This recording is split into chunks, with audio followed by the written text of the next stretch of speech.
Hello, everybody, and welcome to Loot Drops, our show about all things shared world shooters. A few technical issues in the background at the beginning of this show. I couldn't get chat up, and I want to read your comments and see when I get things wrong, and then adjust on the fly. That's a very helpful thing that you guys service that chat provides. Joining me today is Eric's.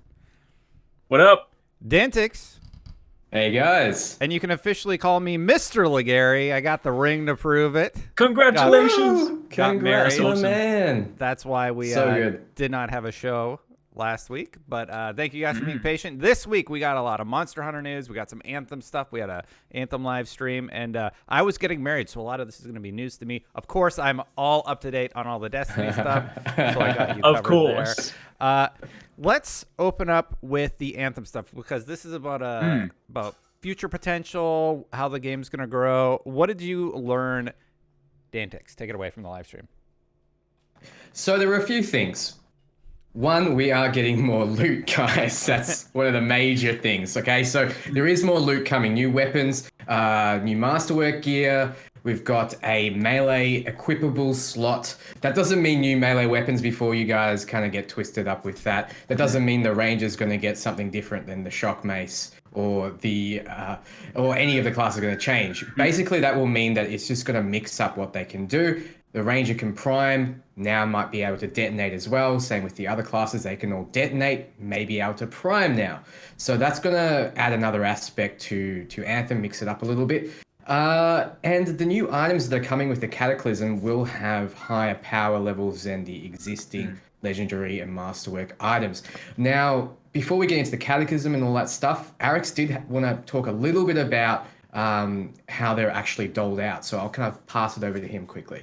Yeah, I mean, I guess that kind of sort of like ties into the Cataclysm, but the way that they spoke about that new loot, I mean, it's the way they've explained it so far. I don't know whether they forgot to mention something and you can get stuff from the activity, but the way they've explained it is that the purpose of doing the Cataclysm is that in doing so, you get currency, and then back in Fort Tarsus, there'll be a new vendor who you will be able to use this currency to purchase war chests, which will then have a chance of including those new items. So basically, all the new gear, to my understanding, at least the way that they phrased it in the live stream, makes it sound like all the new items will come through these war chests, and they also said they'll come at different times, because a Cataclysm spans an 8-week period, a 2-week pre-event, a 6-week running event, and then throughout that event, there'll be at different times different loot will be available. So it might be like week 1, you have a chance to get into melee weapons. Week 2, but the problem with this is like, the way I see it is that you just get to this point where one of the nicest things about aspirational content is that you do it and then you get the loot as a drop.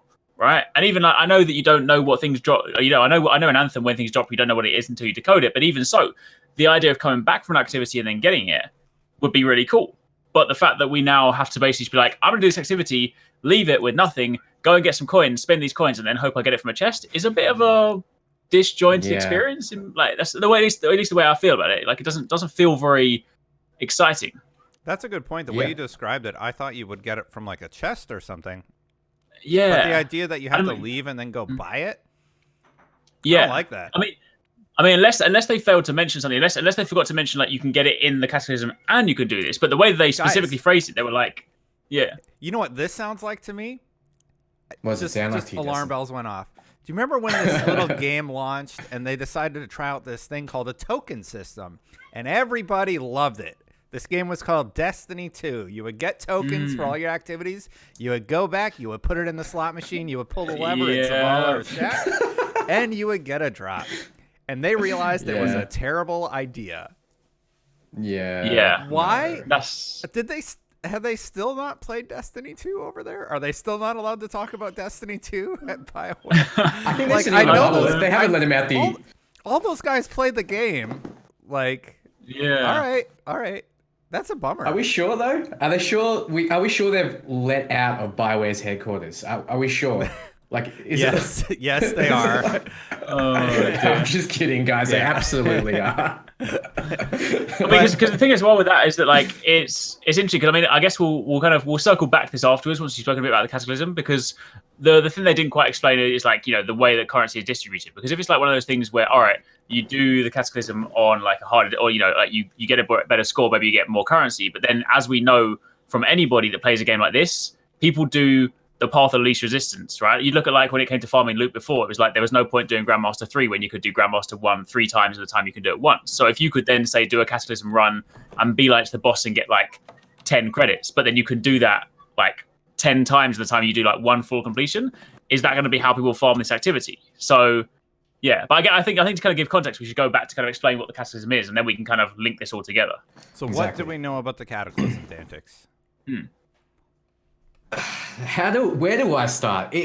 There's a blue filter over the world. The trees are blowing. You got to fly through, and there is like a score multiplier going on, and you've got to get through within a certain kind of time period. Well, it's not really time, so to speak, but there's a kind of damage meter at the top. I don't know how to describe it, but it just ticks down unless you do certain things like shoot certain parts of the world or fly into certain areas or get certain multipliers. I wasn't exactly sure how they were describing it, but you're going to get to 1 health if you stay out in the open in this Cataclysm. So you got to fly through as quickly as you can to certain nodes, complete those nodes, then go on to the next one, and so on and so forth, and try to get the best score, better than your friends. And once you complete it, you get a set amount of points. Okay. And you can coins. I'll be honest with you. That sounds kind of fun. Yeah. It sounds a little bit like a public event, like with a score multiplier, or like a horde mode, or something like that. And I'm kind of down with that. I'm kind of down with that for the Anthem world. Yeah. Well, it encourages competition, but as Alex was saying, it does give you those coins. If you do well, you use those coins to buy packs, chests, and you open those and you'll get some random loot, and that will change. I don't know when it's going to change, every week or every couple of days. I'm not exactly sure, but it's going to change, and you're not going to be sure what you get. And that is the major thing. So is it going to be fun? Possibly, potentially. Is it going to be something different? Yeah, it looks like it's something different. For what we saw in the live stream, I just hadn't finished on it exactly, but it did have that kind of upsetted world feeling, like something was going on. So I'm excited to at least try it out. Yeah, because it takes place because there's just to add kind of a few things to there. Like it takes place in like a new area, so you're not going to be like in the existing world. There'll be like a zone you go to for this, and then that map zone is divided into multiple different regions, and then those regions will be like unlocked throughout the course of the 6-week period. So for like the 8-week Cataclysm running, the first 2 weeks will be like a pre-event where you can earn like vanity gear, and then when the Cataclysm kicks off, that's when you go in, and then like so you can basically go around this area in whatever order you see fit, to try and sort of complete things as fast as possible and get the kind of best score. But they also said the boss is present from the very beginning. So you could just beeline it straight to the boss. You could drop in Cataclysm, go and kill the boss. You'll, of course, get a much lower score doing this, but there is an overarching timer whereby if the timer ticks down, the Cataclysm ends and you get kicked out. So you basically have to manage your time between completing these events to give you a higher score and then save enough time to go to the boss to kill the boss to then get this all together. And this will all be stacked on like global ranked leaderboards. So like it sounds interesting as a concept, and next week there'll be a PTS which we can jump into to kind of like give it a test, and I'm excited to try it. But my couple of major things, and I guess it's because of the way that it's... Hold on a second. Go on. Anthem's doing a PTS? Oh, you didn't hear about that? I've been out of the commission, you guys. That's right. Yes. Marriage. Yeah. So they do have a public test server. So for those who don't know what PTS is, so it's a public test server. I'm not sure if you need to sign up to it actually, but everyone should have access to it, and you can test out all the content before it comes out. And it's a way for them to bring you stuff and give them feedback and actually influence the development of the game. But people are still complaining about that, but we won't go into that. Anyway, sorry, continue, Alex. That's really cool. Any game that does a PTS, Division did this. Anthem does this. I would love it if Destiny did it more with their lab mode. I can't remember what it's called. Something Labs. Yeah, I know what you mean. Yeah. And they haven't done it in so long, I forgot the name of it. But yeah, I actually don't mind this. I know we all feel, a lot of people have said they feel like beta testers for Anthem, so that's probably where the reaction's coming from for the PTS. Yeah. However, I think the PTS is for those players who are still playing the game and still interested. How many that will be, it'll be interesting to see. PC only for the PTS. Chat is saying thank you, Dried Moss, for the note. Yes, and I do apologize for being totally out of commission to my co-hosts and to the viewers. So I'm playing reactionary guy, and I'm like, whoa, PTS? That sounds pretty cool. Yeah. Yeah, no, but it'd be good. I mean, they said they can say specifically in the live stream they were keen just to get it into people's hands like as early as possible because then of course if people like it, cool. If they don't, they can change it. And as I said, like as a kind of an overall concept, like it sounds exciting, and I definitely want to check it out. But I think it's one of those ones where, and this is like no fault other than like I guess ours for kind of interpreting it that way. But they've always specifically strayed away from the term raid. They've never said like raid. They've always said like aspirational content.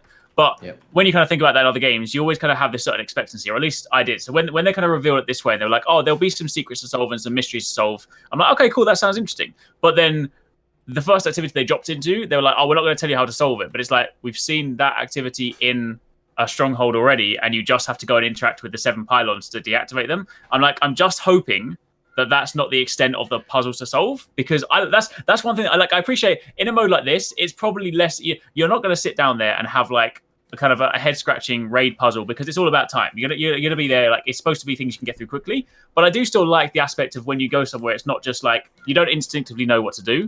And if it's always just a case of, hey, interact with these pylons and then that's your area done, that's your kind of thinking aspect, that would be a little bit disappointing. But again, it'll be kind of interesting to see how it plays out because I think like someone in chat said it seems to sort of fit the theme of like Anthem as a whole. Having this big area with this big kind of storm going on, and of course you're running against time and whatnot. And to a certain degree, you remember there was that when they did that article, the Jason Schreier one, talking about like what Anthem was originally going to be. Yeah, it almost kind of harkens back to that because there's this aspect of it where when you are in the storm, you can't be there for too long. So maybe it's their chance of kind of trying to work a little bit of what they originally had a vision for Anthem into this thing. So it could be interesting. Yeah. How different is it from what you thought the Cataclysm was going to be? If we go back even 5 episodes of this show, do you think this lines up with what you expected? Absolutely not. Yeah, definitely I'll just not. put it out there. This is not at all what I expected from Cataclysms. It sounds like it's a horde mode, wave-based thing. Yeah. I'm interested for sure. I'm going to try it out, but I expected a raid. I expected a raid type activity with a final boss DPS check, and the way that they're describing it with the tokens and the wave-based stuff, it reminds me more of like Gears of War horde mode than anything, where you just see how far you can go before you cash in your chips and then go buy something at the store. What about you guys? What did you expect from Cataclysms? Am I totally off base? Do you feel the same, Eric's? I mean, I was very much. I mean, again, like even though I know they never specifically said it, like I still kind of deep down, just because it's kind of become that expectancy from this type of game. I kind of expected them to do their take on a raid. I didn't expect like a Destiny raid. I didn't necessarily expect a Division raid. I know they always said they would just do like 4-man stuff, but I like something where, because especially when you think about like the world in Anthem is so like interesting and the kind of the potential for story. Like they could have like a really crazy looking like area you go to and you work through, and there's like some ancient mystery to do with like all the shaper storms and all these relics and stuff, and having to try and solve puzzles in there and then go and fight the like it could have been like really cool. So that's definitely what if someone said to me like what would you think Cataclysm would be, that would be how I would paint the picture in my head. So yeah, this is definitely very different to what I would expect. I'm definitely going to sort of like check it out and see what they say, but yeah, it's not what I thought it would be. I'm going to paraphrase here: new mysteries to uncover, new lore to discover. And they were really hyping it up as not this isn't quite what I expected when they did their initial announcement video for Cataclysms, correct? There will be missions with it though. There will be 3 missions that lead up to it, so that will tell you the story and kind of set the scene for it, so there will be a bit of narrative around it. Got it. I am glad you guys are here and prepared this week. Yeah. Dantix, what's your reaction? Were you like, yeah man, this sounds great? Or are you a little bit more reserved? How are you feeling about it? Is it what you expected from Cataclysms? Is the main question. I've been hurt a lot, Destin. I've been hurt. I've been burnt. So for me, there's a bit of a. I'm holding back my excitement just now. I feel like it's got potential to be really good. Mm-hmm. I was expecting, like you, a raid. I was expecting more players, bigger areas. The whole server competing to kind of reach a certain objective, maybe get rewards based on that.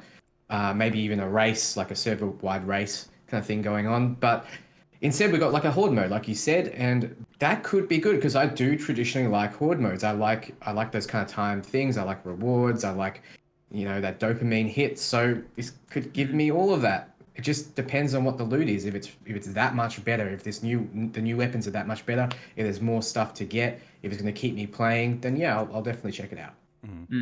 I'll say Here's this. my one major concern. Go ahead, Eric. No, I'll just say I don't hate it. I'm interested, but it's more like, oh, all right, that's what you're doing. All right, let's check it out. We'll see, we'll play it and see what we think. Yeah. But I'm not like that looks awesome. I can't wait to get in, which is kind of more what I expected. So if we go on reaction levels, I'm more here, and I wanted to be like here-ish. Yeah. And I'm just kind of oh, all right, it's a horde mode. Okay. Yeah, definitely. Yeah. But my one major concern with this is like, let's just say, we kind of go into it with managed expectations, and it actually ends up being really good fun. We're like, okay, you know what? This is really cool. This is a great addition to Anthem. I want more of this. Bear in mind, Cataclysm runs around an 8-week cycle, right? So let's just say it's really good. And they obviously had a difficult time until now. Let's say people really love it, and then we get to the end of the 8 weeks, and everyone's like, yo, that was great. And then we're like, when's the next Cataclysm? Like, is it going to be a case of, next week we've got Cataclysm number 2? Is it going to be next month? Are we going to look like, is it going to be a long season break in between them? If that's the case, if you go from suddenly, let's just say they add it in the same way that they did that thing when they added the Elysian chests. I know they weren't everyone's favorite thing, but then they took them out, and people were like, yo, what the hell? It's like, with all due respect, in a game right now where people are just like, the people that really want to play it are just like asking for things to do.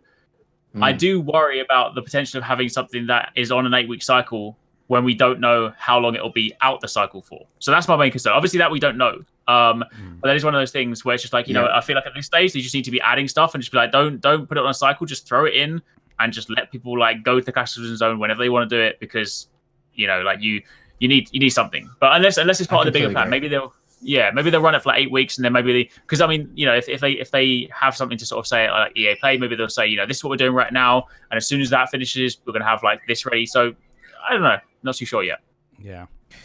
Yeah, I completely agree with that statement. I think that just putting this thing on rotation means that the people that do jump back in might not experience all the content they could be experiencing, or get access to everything they could be experiencing, which I think is one of the major issues right now, is that people aren't really playing that much, or as much as they would like to. Or they've jumped off. It's no secret that they have a low player count right now, right? Sorry to interrupt you, but yeah. So there is one more thing. Luck has been removed from the game. So luck was a stat before, and that influenced the drop rate in some certain aspects. And I think that what was rolled in some certain aspects. And people were just maxing their luck out and then running through and getting the best gear they could possibly get. But now luck has been removed completely, and everyone has the full luck effect. So it's like everybody has maximum luck at all times now. But were they getting the best thing ever, though? Because I had max luck, and I didn't get jack. Well, Jack's a rare drop, so I don't know. But no, everyone has that full luck effect, so you don't have to stack luck anymore. You can just stack damage or health, or whatever you want. So that is and luck good. is That's replaced definitely by a positive change. armor.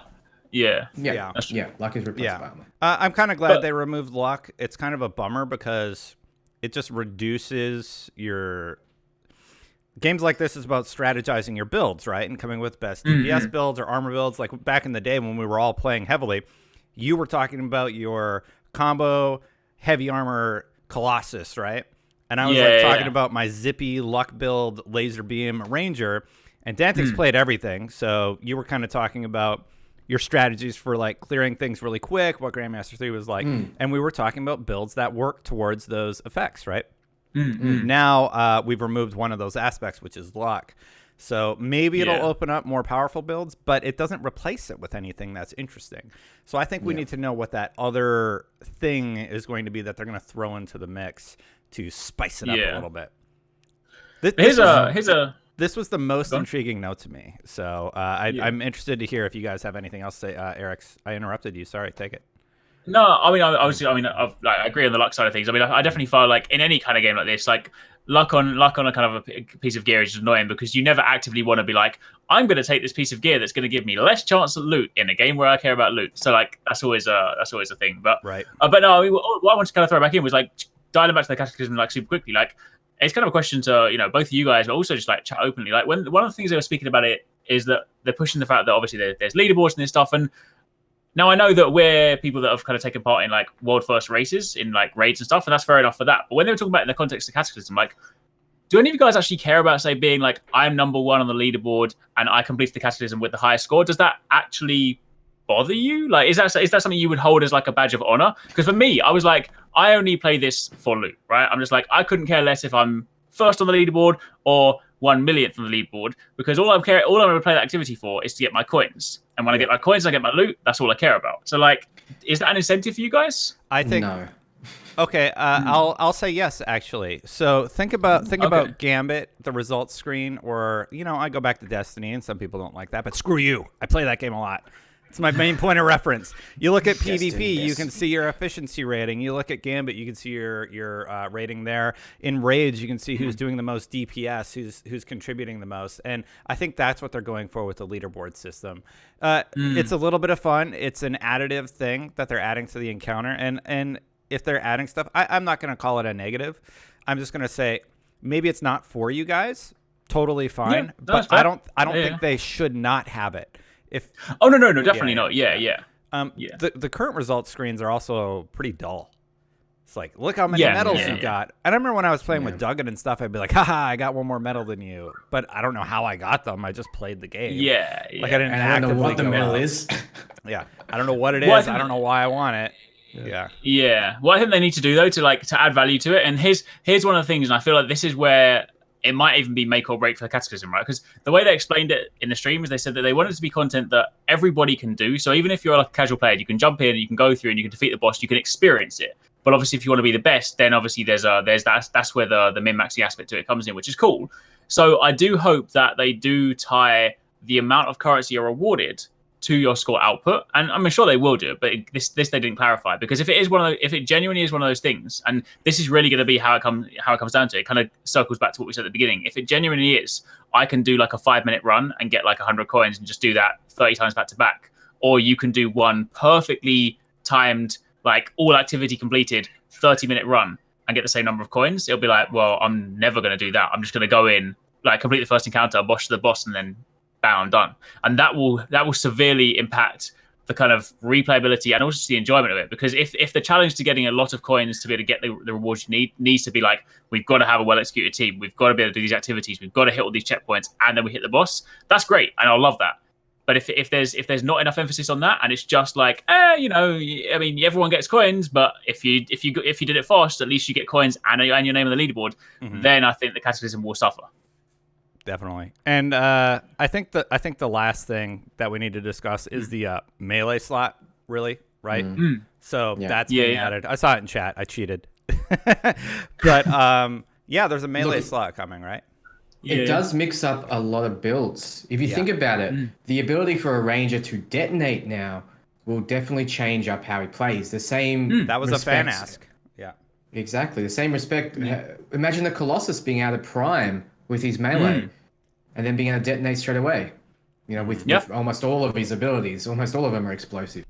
So it really does mix up what you can do and how your abilities interact. And Anthem is about those abilities at the end of the day. So adding that slot, whereas adding more weapons, I think this slot adds more to the game than those weapons do. Unless their weapons are fantastically unique and have interesting properties. Like we discussed Destin and Arix before, like in every episode about Anthem, we've discussed us wanting that. But I think this will do a lot to add to it. So what do you guys think? I agree. You're totally on point. I think the melee build changes are going to make the builds more interesting. I don't know what Anthem needs to do though to really get interest. This stuff is interesting to us players who have either played or currently played. How do you sell this to a mass market? You were in marketing, right, Dantix? Yeah, I was. Over 10 years. So like, how do you think they're going to play this? How are they going to do you think this is going to move the needle? Are they aware of this as a strategy? Because they're kind of being dealt a really rough hand, right? And they have to figure out how to make this work. I honestly don't think something like this will really change the public perspective right now. In marketing terms, this is just a wash. You have to do something major to change perspective, and that like I've mentioned before would mean they would need to sit on the product, work on it for a good while, make it almost fresh, new 2.0, and bring it out with a new marketing campaign. Bring it out with a completely new set of goals and values that people can kind of latch onto. So, like they did with No Man's Sky, it needs to be that needs to be it. You know, reach out to IGN and say, hey, we've got 2.0 Anthem. Do you want to check it out early? Get them to make some content for it. Go to Arix, be like, man, look at all these item builds you can make. I know you're good at that. Yeah. And that's what they need to do. Then they need to start pushing it, and that's the only way. I don't think something small like a new melee slot's really going to change perspective. Unfortunately. But I mean, it is a good talking point. But I don't think they will latch onto it. They said they're going to. No. They said they're going to be at E3, right? I believe so. Yeah. I don't know. Obviously, there's nothing like on EA Play they don't have a press conference, but I think they're going to be like there. So yeah. I think they commented on that because they're not on the schedule, but I saw them tweet something about, hey, we're going to be there. So I will be talking to them for sure at E3. Yeah. So if you got something up your sleeves, get me hyped again. You know, sell me on it. Let's make some content. Let's show the people what is going on with Anthem. And if it's not quite there yet, I'm going to be honest and say it. But I think what they're doing right now is making it so they're like, hey, this is what we can do in the interim because we're working on something bigger for the long term. And it's the same thing No Man's Sky did. No Man's Sky did all these little updates, and everybody was like poo-pooing all over No Man's Sky for like a year. And then people were like, hey, wait a minute. They've been figuring this out for like a year. And then they dropped the hammer. And then people were like, all right, my perception has changed. And how much respect does that demand? It just does. And that's what they need to do. And you're completely right, Destin. You're completely right. They need to say, hey, we've got this little bit here, but we are working on the big picture. It's coming. Just this is what we're working on, but have this for now. That's what they need to do. Yeah. Instead of doing this is our roadmap. No, get rid of that roadmap now. That doesn't need to be there. Yeah. Like when Destiny had to bite the bullet of, hey, we're nerfing all the power weapons, and everybody was pissed, myself included. Sometimes you just got to bite those bullets, and I think that's what Anthem kind of needs to do right now, and tease that stuff is forthcoming. We've been on Anthem for a half an hour, though. Lots of news around Anthem, and I got to throw it to Eric's now, who wants to talk about Monster Hunter. I saw your tweet. Yeah. You have a bunch of materials, I'm guessing, ready for the new content? I said that. That was a joke tweet. That was a joke one because basically this week they've been teasing like a load of new moves. So like in Iceborne, they've added like obviously it's the master rank expansion, so there'll be a new area, there'll be new monsters, and there's also new moves for the weapons. And Capcom historically have done this for the previous expansions. Anytime they're kind of leading up to something and they change the weapons, they release these little like teasers. They're only like 20-30 seconds, and they've been rolling them out all week. We've seen 12 of them so far. The last 2 are due to drop tomorrow. And it basically just sort of like shows a few new things that added to each of the weapons, and they're all just looking really, really cool. Like Iceborne is one of the things they're introducing, kind of like making it like super stylish now, is that in World they introduced the Slinger, which was the arm mounted, basically like the arm mounted cannon thing, where you could pick up objects from the environment, you could fire them, flash pods, knives, different things like that. And they're expanding that in Iceborne, making the Slinger more prevalent. Previously, every single weapon, you used to have to sheath your weapon before you could use it, except for the sword and shield. Now every single weapon can use it in combat, which then opens up loads of combo potential. Plus, it's now got the option to reverse the Slinger and become a claw, which you can then grapple onto monsters, which now makes everything super stylish. So they've basically been showcasing every single weapon that they showed this week, followed like a little formula. The first clip was basically, hey, look, you can use your weapon and fire your Slinger at the same time. So it means that mid-combo, you can be like attacking and you can fire it, make them flinch, and then give yourself an opening. The second one was like, here's what your weapon can do when it's mounted with the clutch claw, and then it goes into some other crazy stuff. So that tweet today was kind of like a joke one, because basically armor skills in Monster Hunter, you stack them to like the point of like whatever the max skill is, but I just basically put the Slinger skill in every single possible slot, which is completely redundant. But it's like, well, Slinger is clearly important in Iceborne, right? Mm-hmm. But yeah, it's just getting me super hyped, because they're going to be at E3 next. Where are we? We're Sunday now, so I guess the week after next. But anyways, they're going to be E3, so super hyped for that. But yeah, it's just I love seeing how they can always just take these weapons, because weapons and monsters obviously are at the heart of Monster Hunter, and they always where the weapon handling and just like the animations, everything in Monster Hunter are always so on point. They're just so good at what they do. And then every single time like a weapon gets super crazy, you're like, I don't even know how you top this. They're like, hey, hold my beer, and then they come back and it's like, all right, okay, because some of them are just like absolutely nuts. It's kind of hard to sort of like describe them all specifically here because without like the footage, it might not necessarily mean too much. But basically, every weapon's got some new tricks up its sleeve, and it's gonna be super stylish. That's cool. So You want to talk about changing a game, giving all new weapons, new movesets, and they have like what 20 different weapons to choose from, right? In Monster Hunter, 14. 14. Yeah, like the screens, like the whole screen has different weapons that you can choose for each character, and giving each one a new flourish or a new set of style. That is really, really interesting. Cool, man. Everybody. So what's the Hammer's new style? I must know. Yeah. What is the Hammer's new style? The Hammer's new style. So the Hammer. So you know how like in World you can slide down a hill and then you can go into that cartwheel move. Yeah. So now when you grapple on, you can do that mid grapple. So like you can grapple towards them, you spin towards them, and then while you're on the face, you can knock Slinger out, and then you just jump out and do like a massive slam down. So nice. that is incredible. But some of them are really cool. I mean, like the Sword and Shield's got like a little. I've dubbed it the Clawyuken because it's like a claw Shoryuken. You can just like slide up and just like dragon punch into the sky and grab onto the monster. And like the longsword was one of the first ones they revealed. And they've got like it was just so full on like anime. Like you could just because the longsword's always had this thing where you can kind of perform the spirit combo, and at the end of it you sheath the weapon. Whereas now you can like manually sheath and hold it by your side like samurai stance, and then get ready to like counter. So it's just everything awesome. Is just so good, man. I love the Capcom team. Like they're just like when it comes to animations, they are some of the best. Did Monster Hunter manage to hold your interest throughout from the last expansion to this one, or is it kind of like spikes the same way Destiny is, where you kind of leave it on the side for a little bit and then come back to it when new content happens? So it's definitely spikes. I mean, that's the way that it's always historically been for all Monster Hunters as well. Because it's although it kind of fits in this sort of space, it's definitely not like a game as a service in the conventional sense. So it's always been that thing where you play to the end of the game, you farm your sets, you play like that, and kind of tick off all your objectives, and then you just kind of come back whenever they drop DLC. So I'd say it definitely still held my attention. I'll always jump back in and play it, but it's definitely not one of those ones where.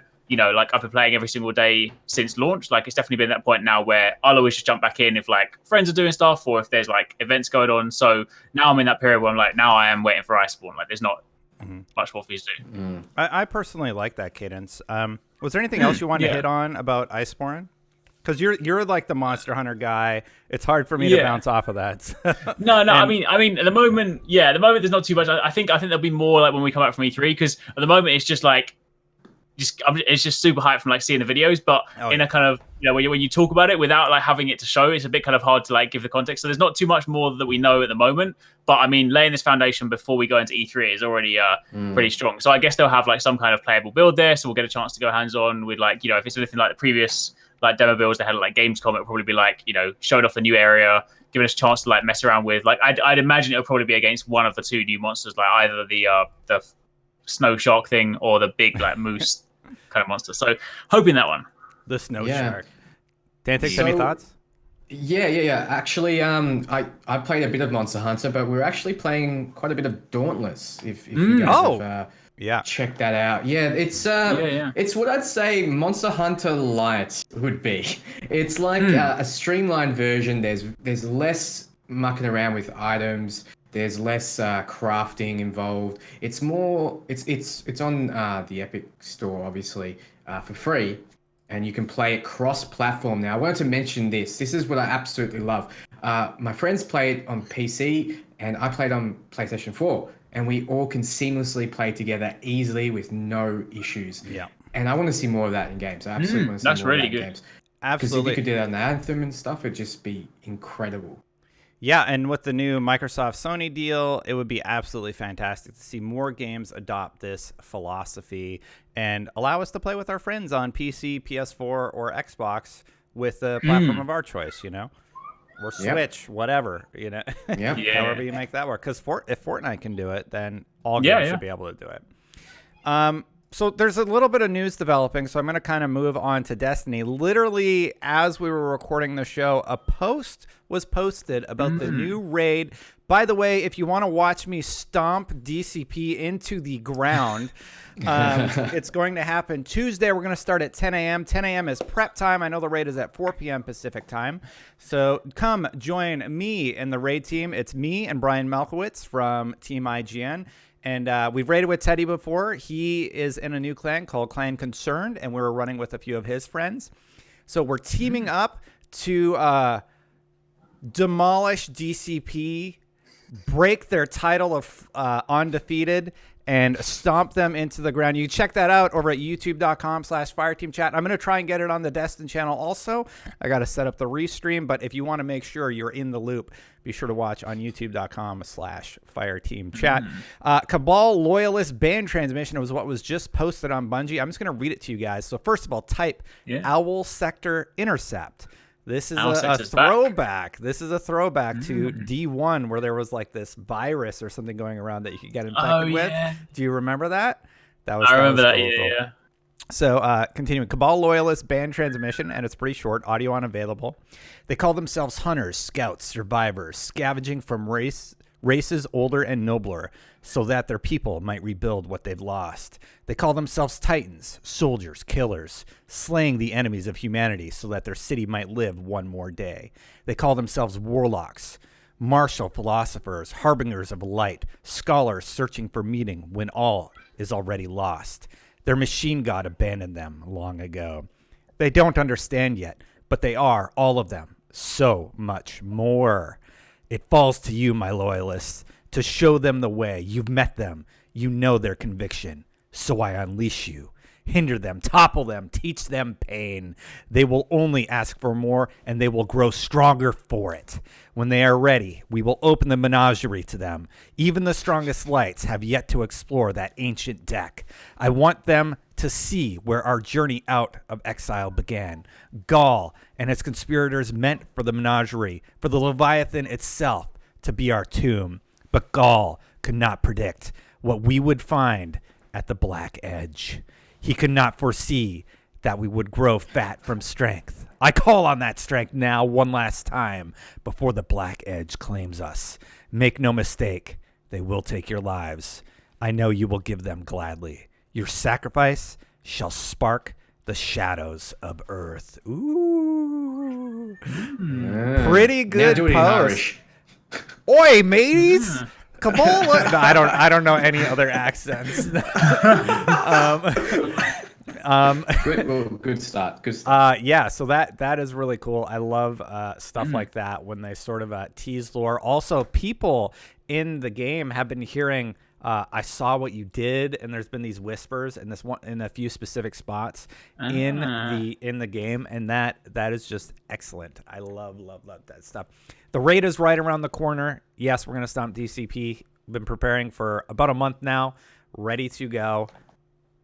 Pope, you're going down. You're gonna get dethroned. It is done. No more. You stole Fran from us. This means war. Anyway, yeah, the raid is right around the corner. So, yeah, I'm really excited about it. And lore-wise, we've been getting all these little teases. We know that Season of Opulence is right around the corner. Have you guys been following what's been going on with Destiny and all? Either of you? Loosely, but not too much. But so my understanding is that we're going back to the Leviathan again? Yep, we're going back to the Leviathan. We're going to be doing something in there. Of course, they don't reveal anything about the raid. And yeah, we don't really know what to expect, but I am stoked. I am excited to go back to Leviathan, experience that content with friends, and see what happens there. Bringing it back to Dauntless, you brought up earlier, Dantix. I think this game is absolutely a perfect example of a game that should be cross-platform. And in addition to the raid stuff that's going on right now, Bungie has been tweeting about their stream on Thursday, where they're going to go over what the future of Destiny 2 specifically might bring. I find that really, really interesting, and I'm excited to see what they're going to show. For now, it's all ears open. Everybody's curious about the raid. Who's going to get worlds first? How badly will Destin beat DCP? You know, those are the questions on everybody's mind, and I can't wait to see the answer showcased for the world. You're going to get worlds first. Yeah, that's over there. Spoiler warning, everybody. Right there, you. Yeah. If Eric manages it, I will be shook.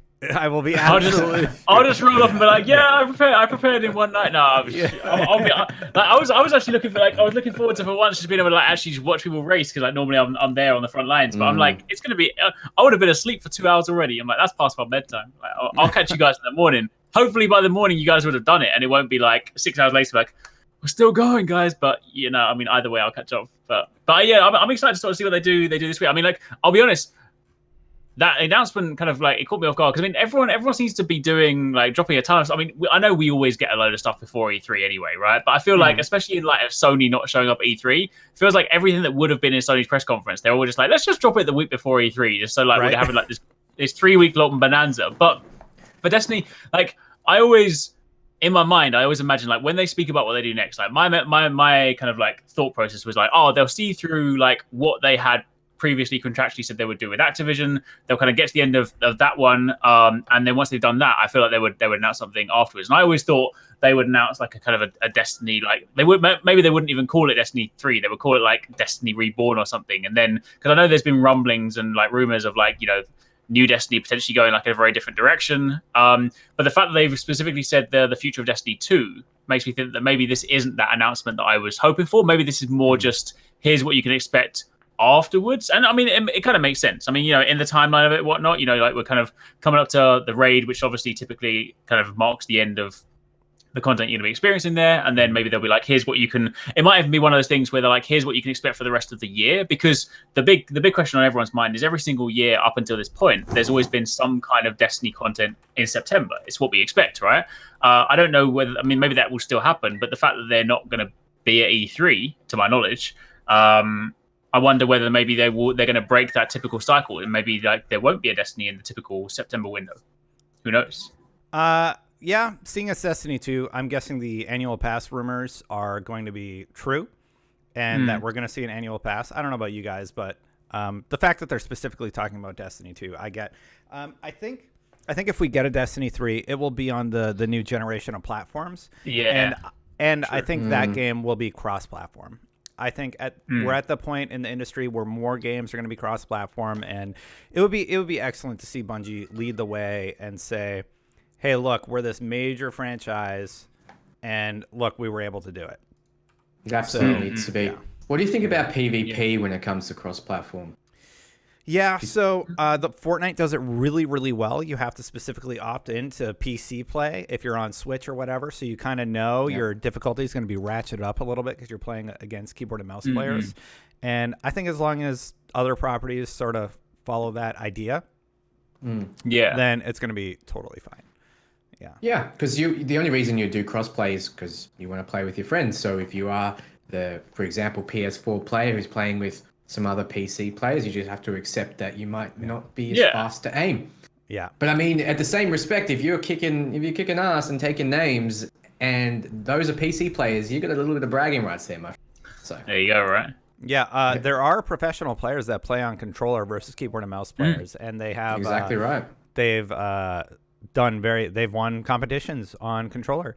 There's fighting game players that play on controller that don't play on fight stick, So yeah, that's true. That sounds great to me. I'm really, really excited about the raid, and I can't wait to share that experience with you guys on Tuesday. Again, starting at 10 a.m., youtube.com/fireteamchat. And that's what all I have to say. I'm excited about all these teases that Bungie's doing, and I'll dive more into that after the show. Anything else you guys want to go over? Speaking of E3, we know that there are going to be quite a few things there to keep your eyes on. One of them is obviously Borderlands 3. I'm fairly certain we'll either get a teaser that we can show you around a new character, or we'll get to actually demo the new character and then bring that to you guys. One of the two is probably going to happen. Don't quote me on that. There's I'm thinking no it's going to way. be Moe's. There is no way in hell they bring that old build to E3, right? Exactly No, right. Like They can't. We played that to death. Not seeing the size of the booth they've got as well. Like, I mean, look if you look at the show floor map, like they're like a megaton. They're taking a huge quadrant. They're clearly like, hey, that space that Sony wasn't using, let's just have that.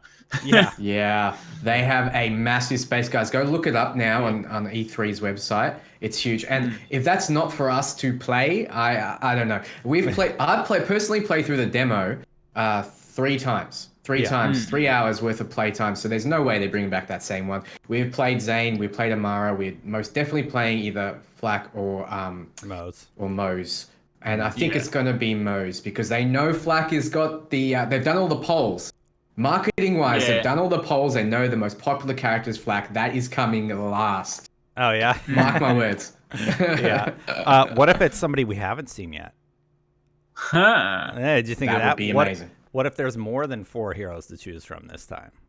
That would definitely be last then. That reveal would be last for sure. Yeah, that would be hype. That would absolutely be hype. Question for you guys. Do you think Borderlands 3 is on Xbox Microsoft Conference's stage? I say really yes. I say we get a trailer. I'm gonna say yes. I feel like it has to be. Yeah, I feel like it has to be. I mean, because it needs to be. Mm-hmm. Yeah, because they're gonna want to drop a trailer, and I feel like, and also like, given that from if you flip it on its head, like obviously they're gonna want to show their game in some capacity, right? But like flipping it the other way around, Microsoft obviously you can tell they've got a longer conference this year. They fully want to monopolize the fact that like, oh, Sony aren't here. They're gonna be like, they want to put the nail in the coffin. They want to be like, you're not here. We're gonna have the biggest damn show we've ever had. We're announcing a console. We're gonna announce 2 hours worth of games. You're gonna be like, you're gonna lose count of how many games we've got. They're gonna grab as much as they possibly can. I feel like the only one they won't have, which is probably why they had the conference, which obviously would have been Call of Duty because that's typically has the PlayStation deal, so they won't have that one. But yeah, I think they're gonna grab whatever they can. I reckon they'll also get completely unrelated to this kind of genre, so to speak. But I reckon they'll also get the From Software new game they're teasing as well. So I reckon they're gonna grab everything. I think you're completely spot on, man. They're just gonna dig that ditch for him and throw Sony in, right? I think they're gonna go hard on this. So probably. They will. So Sony has the market lead, but it's more of a collaboration now that they've kind of shook hands and decided to play nice. But yeah, they're gonna bury Sony. Well, Sony just doesn't have over the table shake. Sony doesn't have anything right now that they can come back with. So for now, Xbox is going to be on the tip of everybody's tongue throughout the first few days of E3. And then, of course, the cross-platform titles. We got Ubisoft conference is still there. EA's conference is still there. And the PC gaming conference. And I feel like I'm forgetting somebody. Nintendo will do their Nintendo Direct, right? So we definitely have all that stuff coming still. So you know why they're not? You know what's gonna happen, right? Yeah. To like build on what Paul said in Twitch chat, right? Xbox is gonna come on stage and be like, we've acquired a load of studios. We've also acquired Sony. That's why they're not at the E3 because we own them. Oh wow, that would be. Could you imagine? Imagine that, and they were like, in actual fact, the Xbox 2 is PS5 and Xbox 2 combined. That would shake the industry. Could you imagine if they just? There's no cross-platform, so we absorb them, and instead you'll play on our system. Can you remember when Microsoft bought Rare? Rare was basically basically Nintendo at the time. Rare was all of the good Nintendo 64 games. When Microsoft bought Rare, Nintendo just felt like it just disappeared for a little bit for me. Then the GameCube came out. But Sony does have Death Stranding, if you guys have seen that trailer. Yeah, we saw the first gameplay trailer. I know this is not loot, but what do you think? What do you think of this? It looks weird, but I'm in. I'm in whatever he's got to show. Yeah. It's gonna be. I mark my words. It's gonna be one of those 9 to 10 out of 10 games that just takes a lot of mental fortitude to get through. Can someone clip that? Yeah. Yeah, someone clip it. Yeah. I'm like, I watched it, and I'm just like, I still don't understand it, but I'm in. I even bought the collector's edition. I'm like, I'm so in. I want the baby in the jar. I want the little Luda's quiche. I want the suitcase. That's how in I am. Yeah. That creeps me out, man. That thing creeps me out. I'm not gonna have it on display. I'm gonna have it in the crate. Like, I only want it for the keychain, but I'm like, oh, that's how in I am. Like, I'm there. Like, this is gonna be just like, yeah, it's gonna be good. It's gonna be good. All right. Also, before we get off the E3 topic, I think Obsidian's gonna be there with the Outer Worlds as well. Oh yeah. Yeah, I'm booked in to have a little bit of a go on that, I think. Nice. Crossing my fingers, it might just be a trailer. But that looks amazing as well. That's from the creators, obviously, of the original Fallouts and Fallout New Vegas.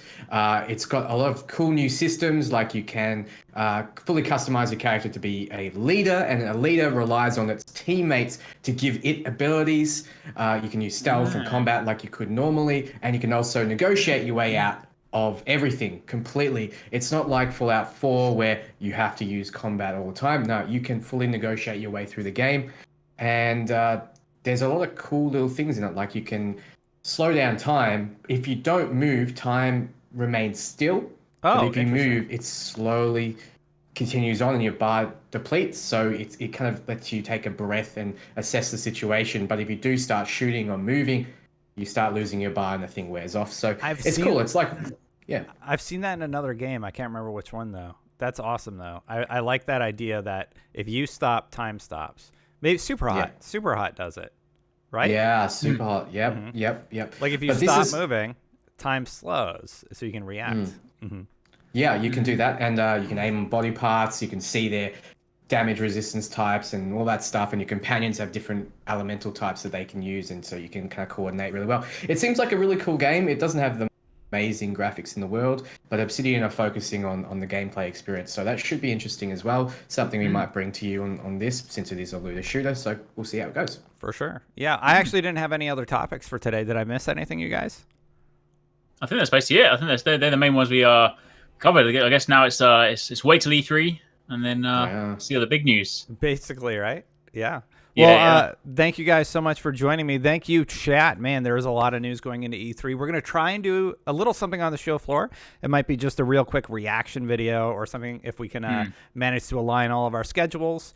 And we'll be bringing that to you next week, or we'll be back after the E3 insanity has died down a little bit. It might need to be a longer show. Yeah. Thank you guys for letting me get married and being patient on this week's episode. No problem. That's all I got for this week. So bye, everybody. Until next time. I don't do Guardians Out on this show. Loot drops. Bloop. I'm stealing it, Eric. Bloop. Yeah. Bloop. It's fine. Let's do it. Loot is go. All right. Bye, everybody. See you guys. See you guys.